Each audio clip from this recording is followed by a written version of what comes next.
শিশির কুমার মজুমদারের কাহিনী অবলম্বনে আয়না। কলকাতার এক বিখ্যাত কিউরিও শপের মালিক পরমেশবাবু প্রমাণ সাইজ আয়নাটার সামনে দাঁড়িয়ে একটু অবাকই হলেন। মানধাতার আমলে জিনিস এটা।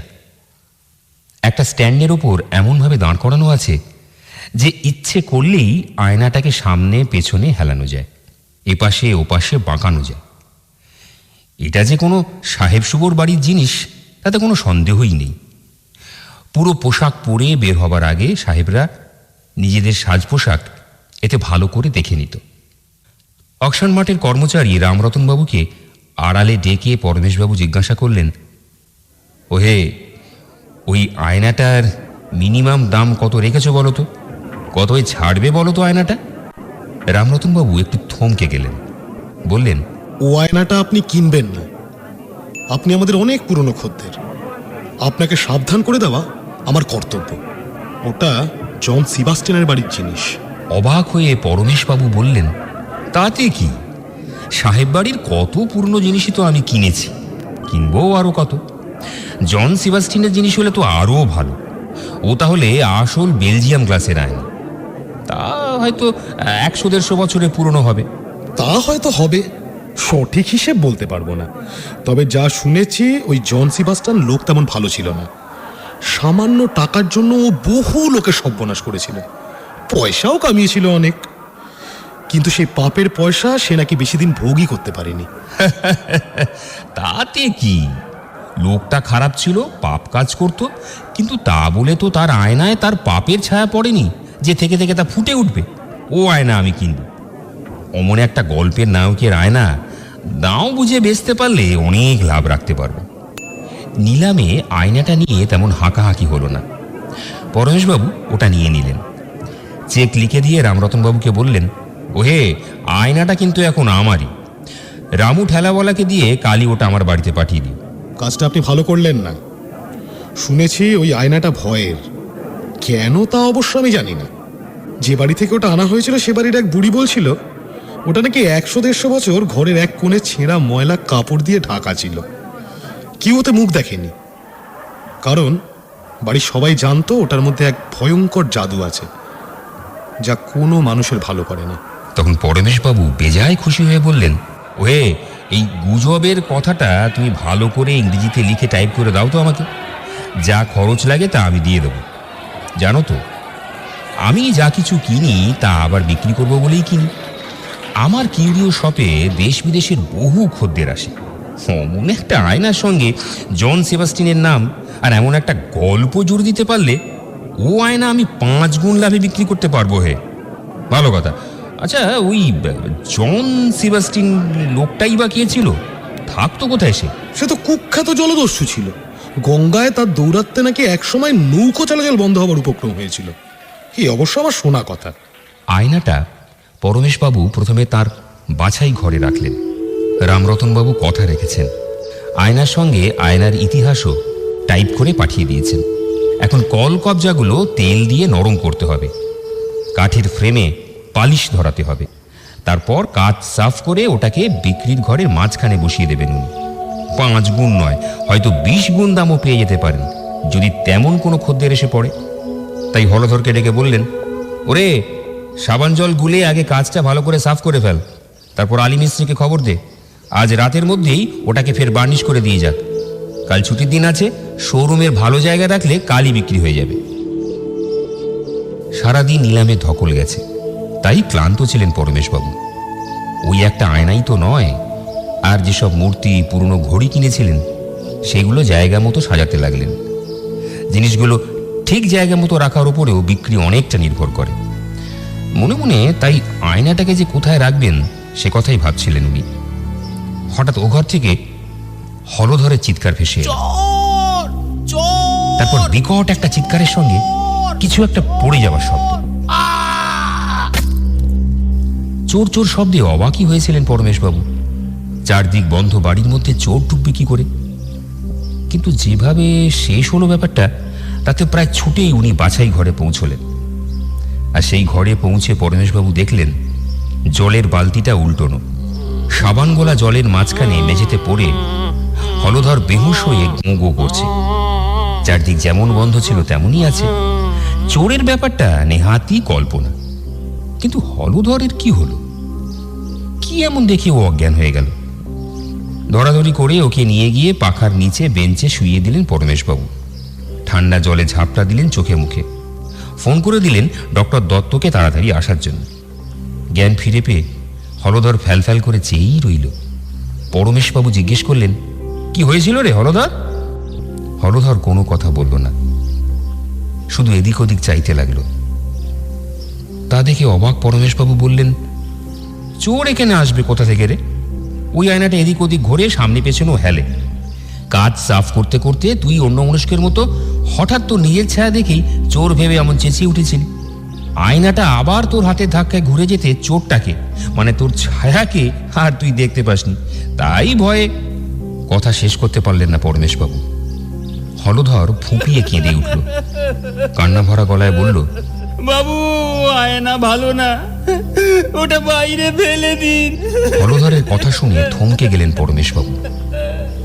তবে কি রামরতনের কথাই ঠিক? মনের ভাব চেপে রেখে উনি ধমকে উঠলেন, যা যা, আয়নার কথা আর তোকে ভাবতে হবে না, ওটা আমি নিজেই সাফ করব। যা, তুই তোর ঘরে গিয়ে শুয়ে পড় গিয়ে।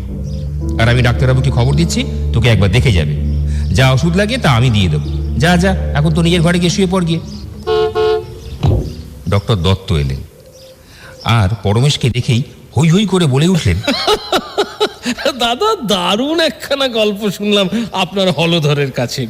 ও তো হলফ করে বলছে আয়নার মধ্যে অন্য আরেকজনকে নড়তে দেখেই ও চোর ভেবেছিল, ও পরে ভয়ে অজ্ঞান হয়ে যায়। অবশ্য ভালোই আছে এখন, যা ওষুধ দেওয়ার দিয়েছি, একটা সেডেটিভ দিয়েছি, রাতে ঘুমালে সব ঠিক হয়ে যাবে। কিন্তু দাদা, আয়নাটা তো আমাকে একবার দেখতে হচ্ছে, আয়নার মধ্যে ছায়া নড়ে। এ তো অদ্ভুত কথা, তার উপর সে ছায়া আবার অন্যের। চলুন চলুন, ব্যাপারটা না দেখলে শান্তি নেই। অন্য একটি কাজের লোককে চা দিতে বললেন পরমেশবাবু। চায়ের কাপ হাতে নিয়ে আয়না নড়াচড়ার একটা বৈজ্ঞানিক ব্যাখ্যাও দিতে চেষ্টা করলেন। বোঝালেন কিভাবে আয়নার ভেতরে ছায়া নড়ে।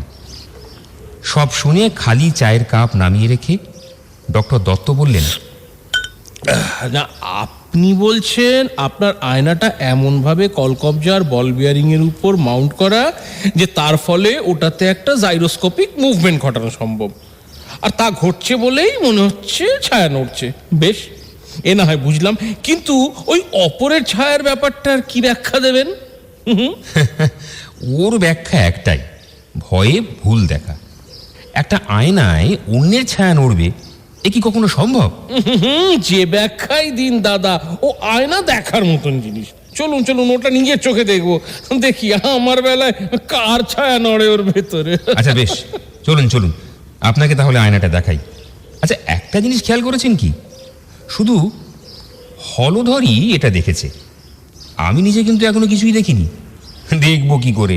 ওর নড়াচড়ার ব্যাপারটা যে আমি জানি কিভাবে ওর মধ্যে ছায়া নাচে। দেখুন, আপনার বেলায় আবার কার ছায়া নাচতে শুরু করে। মন্দ বলেননি, অমনায় না একাই মুখ দেখা উচিত। আপনি দাঁড়ান, আমি দেখে আসছি আমার বেলায় কার ছায়া দেখা যায়। কি যে হচ্ছে। হাসতে হাসতেই পাশের ঘরে চলে গেলেন doctor Dutta. 1 minute, 2 minute, 3 minute, ওদিকে আর কোনো সাড়া শব্দ নেই। কি হলো ডক্টর দত্ত? ব্যাপার কি? আরে সারা শব্দ নেই কেন? হলোটা কি?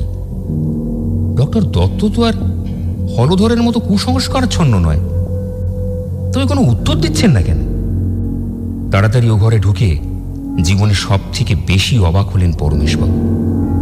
আয়নাটার দিকেই মুখ করে দাঁড়িয়ে আছেন ডক্টর দত্ত। ওর মুখ চোখ যেন রক্তশূন্য। আতঙ্ক, ভয় আর দুশ্চিন্তা নিয়ে দু চোখ বিস্ফারিত করেই তাকিয়ে আছেন আয়নাটা দিকে। কি দেখছেন উনি ওই আয়নাটাতে? তাড়াতাড়ি পরমেশবাবু ওর পাশে গিয়ে দাঁড়ালেন। ডক্টর দত্তর কাঁধে হাত রেখে ব্যস্ত হয়ে পরমেশবাবু জিজ্ঞেস করলেন, কি হলো ডক্টর দত্ত? আপনিও আয়নায় অন্য কোনো ছায়া নড়তে দেখছেন নাকি? এমন ভূত দেখার মতো দাঁড়িয়ে আছেন কেন?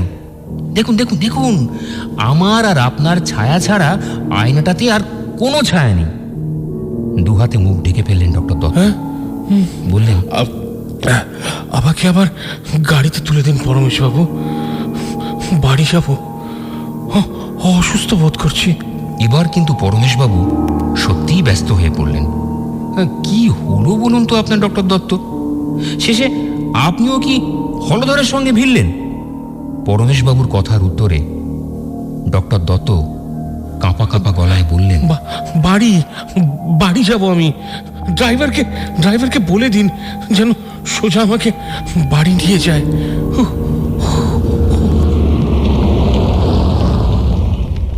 শুতে যাবার আগে একবার আয়নাটা যে ঘরে রাখা আছে সেই ঘরে ঢুকলেন পরমেশবাবু।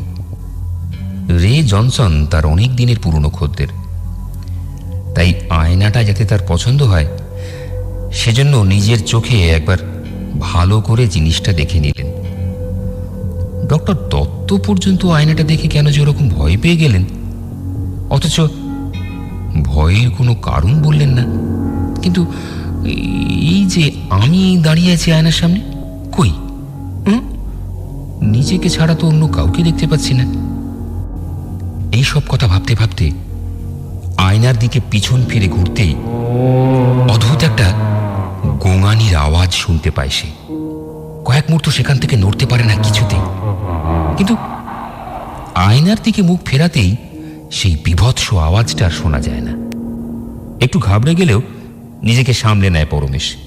ভালো করে বিশাল সাইজের আয়নাটা তাকিয়ে দেখে, কিন্তু না, নিজের ছায়াটুকু ছাড়া আর অন্য কিচ্ছু দেখতে বা শুনতে পায় না। ওই গোঙানির আওয়াজটা নিশ্চয়ই তাহলে আমার শোনার ভুল। এই কথা মনে করে পরমেশ নিশ্চিন্ত হয়ে নিজের ঘরে শুতে চলে যায়। পরদিন সকালে অফিস ঘরে বসে আয়নার বিষয়ে একটা ব্রিফ টাইপ করছিল পরমেশ। হঠাৎ হলধর এসে খবর দিল এক বৃদ্ধা মেম সাহেব এসেছে দেখা করতে। পরমেশ মনে মনে বেশ খুশি হল, তাই হলধরকে বলে, হ্যাঁ, এক কাজ কর, যে এসেছে তাকে ভেতরে পাঠিয়ে দে। আবার পরমেশ টাইপে মন দেয়। কখন যে এক বৃদ্ধা মেন ঘরে ঢুকে পড়েছে খেয়ালই করেনি। আসলে পরমেশের কাজের টেবিলের পিছন দিকে গেস্টদের জন্য সোফায় বসার ব্যবস্থা। হঠাৎ সেখান থেকে একটা খ্যাসখ্যাসে গলায় কি যেন বলে উঠল, আমার নাম ডরোথি সেবাস্টিয়ান। জন সেবাস্টিয়ানের যে আয়নাটা তুমি কিনেছো সে সম্পর্কে কিছু কথা আমি তোমাকে বলতে চাই। তার আগে বলি, ওই কুখ্যাত জন সেবাস্টিয়ান আমারই পূর্বপুরুষ। ঈশ্বর তার আত্মার শান্তি দিন। এই কথা শোনা মাত্রই রিভলভিং চেয়ারটা নিয়ে ঘুরে বসে পরমেশ। বৃদ্ধা মেম সাহেব মাথা নিচু করে বলতে থাকে, আমি এই বংশের শেষ মানুষ। আমার পর আর এই বংশে কেউ থাকবে না। আমার আর্থিক অবস্থাও খুব খারাপ, তাই যে কটা দিন বাঁচব ওই পুরনো জিনিস বিক্রি করেই বাঁচব। সব শেষে হয়তো বাড়িটাই। সে কথা থাক, ওই অকশন হাউসে জানলাম আয়নাটা তুমি কিনেছো, তাই তোমাকে আয়না সম্পর্কে কয়েকটা এই অবধি বলে ডরোথি মুখ তুলে পরমেশের দিকে তাকালো। তাকানো মাত্রই ভয়ে আতঙ্কে একটা বিকট চিৎকার করে সোফা থেকে উঠে দরজার দিকে ছুটে যেতে যেতে বলতে লাগলো, You John, the devil monster? You? Oh, no,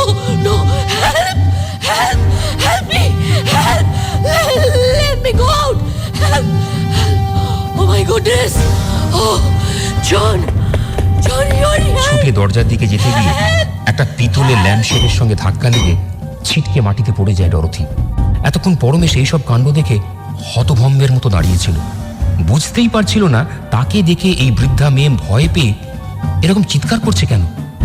কিন্তু চোখের সামনে ডরথিকে সজোরে আঘাত পেয়ে পড়ে যেতে দেখে সাহায্যের জন্য এগিয়ে যায় পরমেশ। আর তাকে এগিয়ে আসতে দেখেই মেঝেতে ভর দিয়ে উঠে দাঁড়িয়ে আবার একটা আর্ত চিৎকার করে কোনো মতে পালিয়ে গেল ডরথি। এত হইচইয়ের আওয়াজ শুনে হলধর ছুটে এসে বলে, হ্যাঁ, কি হলো বাবু? বুড়িটা কি পাগল? অমন ডাইনি বুড়ির মতন চেঁচাচ্ছিল কেন? পরমেশ তখন অন্য কথা ভাবছিল। ওই আয়নাটা এই বাড়িতে আনার পর থেকেই যে ঘটনাগুলো ঘটছে তা একেবারেই উড়িয়ে দেওয়ার মতো নয়। প্রথমে হলধর, তারপর ডক্টর দত্ত আয়না দেখে ভয় পেল, আর এইমাত্র ডরথি আমাকে দেখে জন সেবাস্টিয়ান মনে করে আতঙ্কগ্রস্ত হয়ে পালিয়ে গেল। কিন্তু কিন্তু আমার সঙ্গে জন সেবাস্টিয়ানের তো 14 পুরুষের চেহারার কোনো মিলই থাকতে পারে না। তাহলে কি ডরথি বয়সের ভারে চোখে ভুল দেখল? হতেও পারে। যাকে যাকে যত তাড়াতাড়ি সম্ভব জনসনকে এই আয়নাটা বেচে দিতে হবে, হয়তো কোন দিন কোন উৎপাত হয় বলা তো যায় না। শেষকালে এসব ভুতুড়ে জিনিসের বেচা কেনা করতে গিয়ে বেঘরে প্রাণটা যাবে নাকি। হঠাৎ হলধরের ডাকে চমক ভাঙে পরমেশের। বাবু, বুড়িটা ছুটে পালাবার সময় পুঁটলি মতো কি একটা ফেলে গেছে। পুঁটলির ভেতর মনে হয় একটা মোটা খাতা আছে। পরমেশ গম্ভীরভাবে বলে, শোন, যা আছে আমার টেবিলের ওপর রেখে দে, একদম খুলবি না পুঁটলিটা। হলধর ঘাড় নেড়ে নিজের কাজে চলে যায়। পরমেশের হঠাৎ মনে পড়ে, হ্যাঁ, যে কাজটা আমার এক্ষুনি করা দরকার তা হলো, হ্যাঁ, জনসনকে ফোন করে জানতে হবে যে সে কবে আয়নাটা কিনতে আসবে। বেশি লোভ না করে জানা চেনা পুরনো খদ্দেরকেই আয়নাটা বিক্রি করা ভালো। ফোনটা করে ওকে আজই আসতে বলি। হ্যাঁ,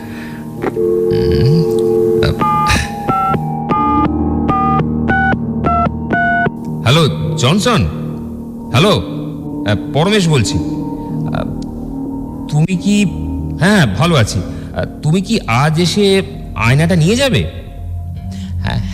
হ্যাঁ, লাস্ট অকশানে যে আয়নাটা আমি কিনেছি। আরে বাবা, আমি তো জানি তোমার ওটা খুব পছন্দ হয়েছে, সেজন্যই তো কাউকে বিক্রি না করে তোমার জন্য রেখে দিয়েছি। অনেক খদ্দেরই কিন্তু ঘুরঘুর করছে আয়নাটা কেনার জন্য। কি সব ভৌতিক কাহিনী নাকি জড়িয়ে আছে আয়নাটার সঙ্গে। আরে না, কি যে বলো, এতদিন ধরে এসব পুরনো আমলের জিনিস নিয়ে কারবার করছি, কত আজগুবি গপ্পই তো শুনলাম। আমিও এসব বিশ্বাস করি না। তা তুমি কবে আসবে বলো তো? হ্যাঁ, পরশু? ঠিক আছে, হ্যাঁ, আমি সব রেডি করে রাখবো। তোমার বউ যা খুশি হবে না এমন একটা দারুণ আয়না দেখে।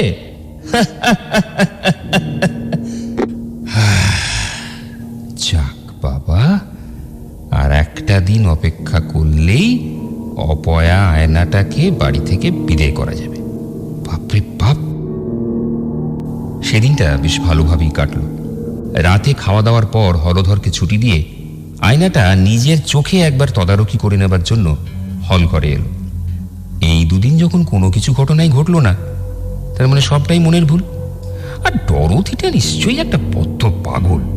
এইসব কথা ভাবতে ভাবতে অন্যমনস্কভাবে আয়নার ওপর ভেলভেটের পর্দাটা সরিয়ে দিল পরমেশ।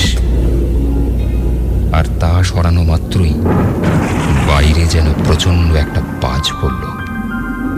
সঙ্গে সঙ্গে ঘরের আলো নিভে গিয়ে ঘন কালো অন্ধকারে ভরে গেল গোটা ঘর। একই সঙ্গে শুরু হলো ঝড়ের তাণ্ডব। অথচ খানিকক্ষণ আগেও তো আকাশটা বেশ পরিষ্কার ছিল। যাকে এই সময় ঝড় তো হতেই পারে, যা গরম পড়েছিল।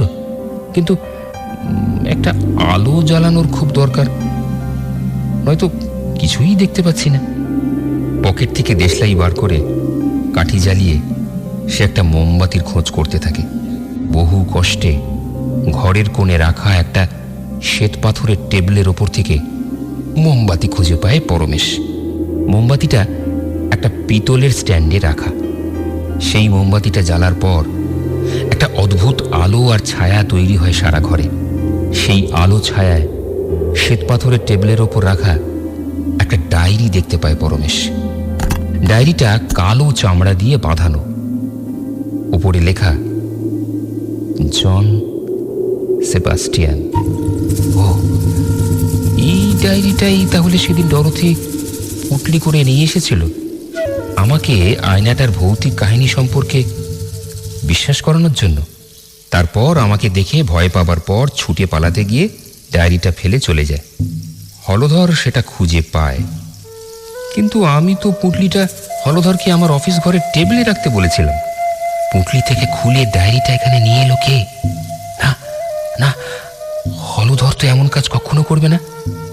এবার কিন্তু সত্যি সত্যি আমার যেন কেমন ভয় ভয় করতে লাগলো। তবু ডায়েরিটা কাঁপা কাঁপা হাতে তুলে নিয়ে একবার আয়নার দিকে তাকালাম। মোমবাতির আবছা আলোয় কই সেখানে সেখানে আমার কোনো ছায়া তো ফুটে উঠছে না। এ তো একটা অন্য দৃশ্য। এটা এটা কি করে সম্ভব? আমি আয়নায় আয়নায় নিজেকে দেখতে পাচ্ছি না কেন? আর আয়নাটা থেকে একটা একটা একটা বিকট গোঙানি শব্দ বেরিয়ে আসছে। একটু একটু করে যেন আয়নাটার ভেতর প্রাণ সঞ্চার হচ্ছে। আর দাঁড়াতে না পেরে আয়নাটাকে ধরে হাঁটু গেড়ে বসে পড়ে পরমেশ। তারপর একের পর এক দৃশ্য দেখতে পায় ওই আয়নায়। ডায়েরির লেখা পাতাগুলো এক এক করে যেন ঢুকে পড়ে আয়নার ভেতর, আর সেই পাতা জুড়ে ফুটে ওঠে তার ভীষণ চেনা একটা ঘটনা। হয়তো বাড়ি আর অনেক টাকা পয়সা লুট করার পর নদীর ধারের কুঠি বাড়িটা দখল নেবার জন্য সেটা পুরোটা ঘিরে ফেলল জন সেবাস্টিয়ান আর তার সাগরের। জন ছিল একজন কুখ্যাত জলদস্যু। কুঠি বাড়ির মালিকের অনুচরেরা চেষ্টা করল জন ও তার দলবলদের বাধা দেওয়ার, কিন্তু পারল না। সবাইকে মেরে কুঠি বাড়ির ভেতরে বীর দর্পে ঢুকল জন। তাকে দেখে কুঠি বাড়ির মালিক ফ্রান্সিসের স্ত্রী ছুটে গিয়ে লুকোলো একটা বিরাট আয়নার পিছনে। এই তো, এটাই তো সেই আয়না। আর ফ্রান্সিস তার হাতের তলোয়ার ফেলে দিয়ে বলেছিল, জন জন আমাকে তুমি মেরো না, দোহাই তোমার, জন আমাকে তুমি মেরো না। এ কথায় কিন্তু জন কান দেয়নি। হাতের তলোয়ারটা বসিয়ে দিল ফ্রান্সিসের বুকে। আর্তনাদ করে উঠেছিল ফ্রান্সিস। জন জন তুমি কি করলে জন? বুকের ওপর পা রেখে তলোয়ারটা টেনে বার করতে গেছিল জন। তখন এক ঝলক নজরে পড়েছিল হতভাগ্যের ওপর। থমকে গেছিল। মাটিতে পড়ে ছটফট করছে ওরই ছোট বোনের স্বামী, যে ইচ্ছে করেই জলদস্যু জনের সঙ্গে কোনো সম্পর্ক রাখত না। তা বলে জন তো তাকে খুন করতে চায়নি। কি করতে কি হয়ে গেল? ছোট বোনের স্বামী ফ্রান্সিস শেষবারের মতো হাঁপাতে হাঁপাতে বলল, জন আমার সর্বনাশ করে তুমি যদি বড়লোক হতে পারো তো তাই হও, কিন্তু নিজের কথা কি কখনো ভেবেছ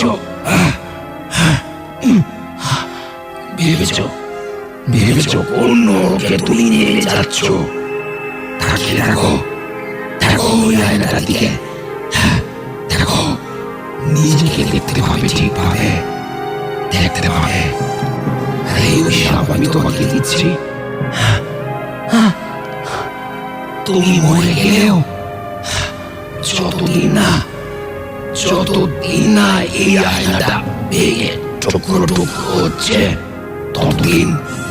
ততদিন তোমার আত্মা কিছুতেই মুক্তি পাবে না।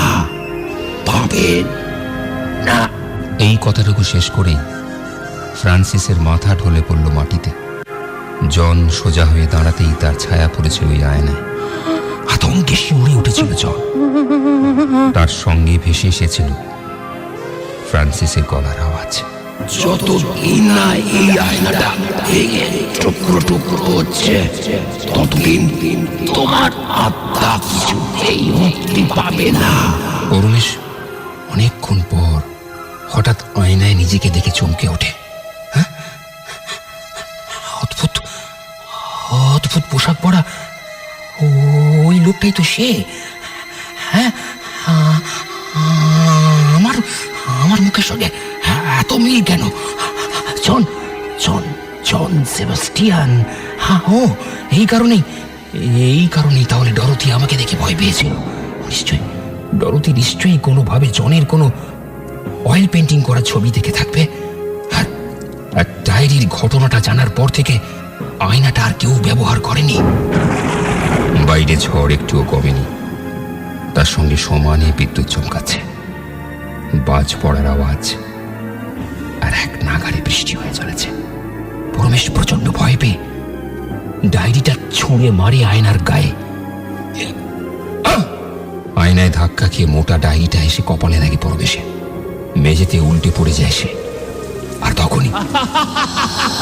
তখনই অট্টহাসিতে ভরে ওঠে সারা ঘর। পরমেশ মেঝে থেকে উঠে ছুটে পালাতে চায়, কিন্তু কেউই যেন তাকে পিছন দিক থেকে টেনে ধরে আয়না থেকে নিয়ে যেতে থাকে। এইভাবে কিছুক্ষণ সারা ঘরে পা কষ্টে কষ্টে ঘুরে বেড়াতে থাকে পরমেশ। হলধরকে ডাকার মতো শক্তিও তার এখন নেই।